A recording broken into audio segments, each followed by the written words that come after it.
My name is Mustafa, 23 years old, from Egypt. Currently, I'm a cybersecurity student at Cardiff Metropolitan University, and I'm on my final year now.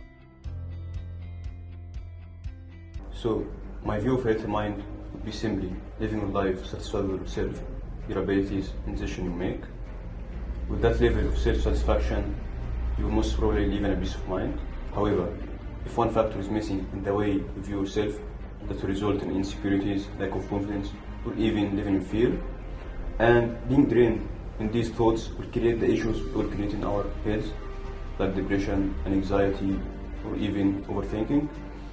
And that's what mental health issues is for me, being trapped in your own mind and thoughts. Me, I like to do some workout at the gym. It really helps me to release my stress, and also read some books so that it can improve my personality. And sometimes I watch some movies and series on Netflix, especially the crime scene ones.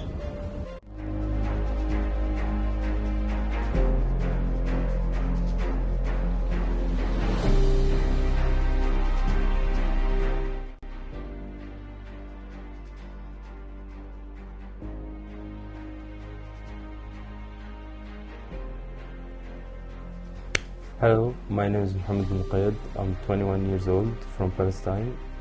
Currently, I'm a third-year student at University of Derby studying cybersecurity. Hi, my name is Abdulaziz Hussein. I'm 21 years old. I'm studying cybersecurity, University of Derby. So when I was in school until grade 10, I was a student who does not like to study. So I was facing depression during my school days because my marks were low and the smart students were making fun of me, as my teachers were talking to me in a wrong way, and as they told my parents that I have to see a doctor to measure my intelligence test, which I think it was called IQ test. So when my parents decided to take me to the doctor, I felt like I didn't deserve this kind of behavior because I know myself, if I want to study, I can bring a high marks. Hi, my name is Ahmed Abdul Hayy. I'm from Egypt. I'm 21 years old. I'm at my final year at University of Derby studying cybersecurity. I have had several issues in my personal life.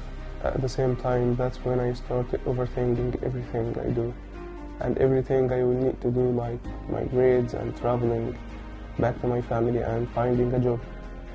But what happened was that I had to do a resubmission that delayed several plans I had.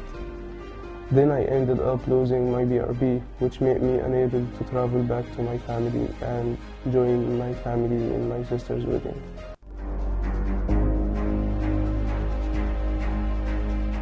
Yes, of course I did. Every person in a certain stage of his life goes through depression. I faced depression when I was 14 years old. It started because of bullying. My classmates started to bully me without actually knowing the real reasons that led them to do that. In the beginning, I took all their words as a joke, and I didn't care that much. But when their words started to be more hurt, I started to feel depression because they were my best friends, and suddenly they started to be against me. And over all of that, I was unable to find a job since I'm independent, so I had financial issues which caused me to get into that depressive episode, where I ended up being negative about myself and everything around me. I couldn't think straight about where my life was headed to 4 days and months. So as an international student, have you felt depressed just like when you were 14? As an international student, I felt a kind of depression, but not the same when I was 14, because I already had the experience when I was younger and I got through it. I started to know my strength and weakness points, so I knew how to deal with it. Of course I did. Depression is just like any other problem that faces a human body. My first experience with depression was when I was 15, 16 years old. I never understood what caused or triggered my depression at that time until recently. Ever since I was born, I was an independent person. I never rely on others. I don't have that many friends. I have my own life, my own ideas, I was satisfying with myself on my own. However, all of that just flipped on me when I was a teenager, just when I started questioning myself, discovering what I have, the real me, and comparing it with other people. So if I looked at myself from a negative side, I could say that I'm antisocial instead of being an independent person, convincing myself that I don't have that many friends because no one likes me instead of being a selective person, and trying to get an explanation for that is what made it even worse. I started comparing these symptoms with what is written on the internet. I even believed for some time that I had an autism or something like that. However, this struggle lasted for about 1 year, and how I got through it is what makes it a little bit different, as I always been interested in human nerves, brain functionality, how it works, and keeps reading about them. So what I did is I started reading about emotions, how we feel them, why you feel sad or happy, of course the science part of it, and what are the hormones being released when you feel sad or depressed, and started curing them medically by looking for what ingredients and supplement can increase these hormones level. And after a while, I totally forgot everything about that, and of course starting feeling better. If you want the truth, I never got cured because of this silly supplement. The only reason I got through it is just because I had believed that this would cure me from what I have. And based on that, my brain kept believing that as long as I'm taking this thing, I will always be fine, even if it was a false hope, because it's always in your brain and what you believe. So what I want to say, that I literally destroyed my uniqueness and transformed it into some anxious person who keeps questioning himself and comparing it with others. But after this experience, I figured out that what I have is just a strength, not a weakness. And once I accepted that, there is nothing ever stopped me after. As an international student, I felt a kind of depression because it is my first time away from my family. So I felt homesick because I missed my family and friends, especially I'm in a new country where I don't know anybody, so I felt lonely. So I came through this depression by thinking too much about my future, as I wanted to prove to them that I can bring high marks. So when I was in grade 11 and 12, I achieved my goal in getting high marks. As for the homesickness, I would call my family every day and be around friends that made me feel better. I started to go through it when I talked to my friends regarding all these negative thoughts. I had a submission also that I have worked on it in the last 5 hours, where I achieved the full mark, which made me satisfied and hopeful that everything will turn out fine. So due to that, I started slowly to lose my depression and gain my optimism to life again. So my advice to everyone is to live life day by day without thinking of what the future holds, because you will never know if you will live to see tomorrow.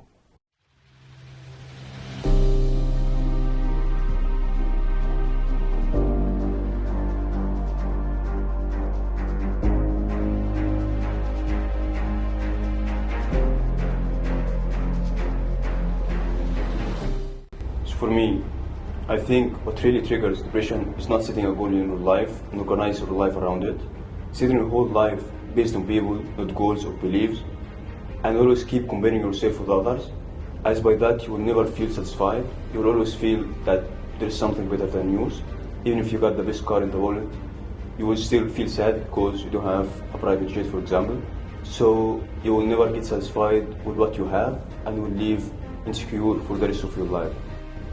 So I think because as an international student, you're going through a different culture, different environment, and even different people.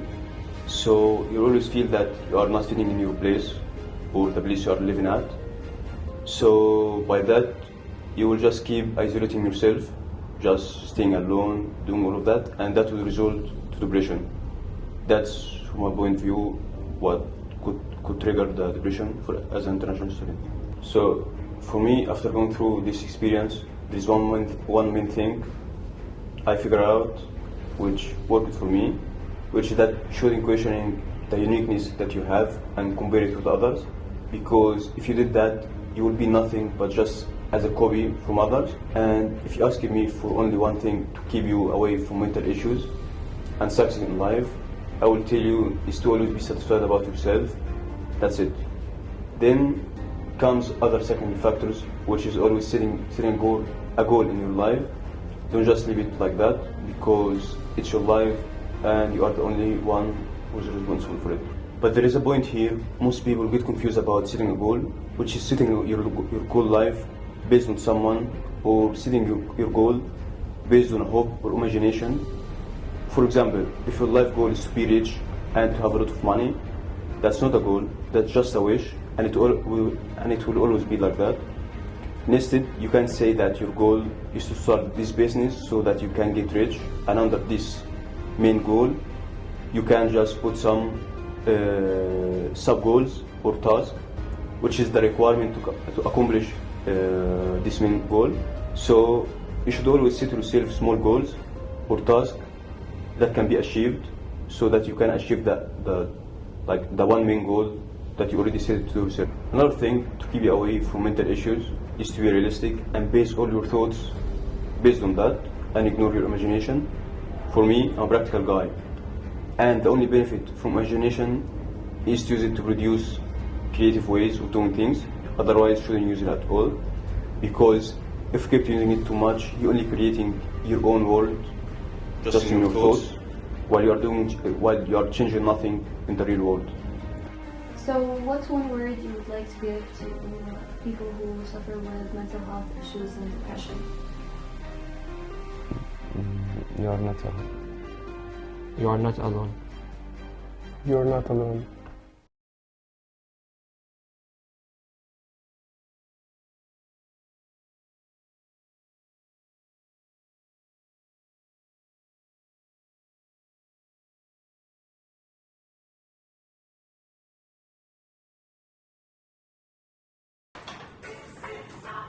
استغرب. ايه ده؟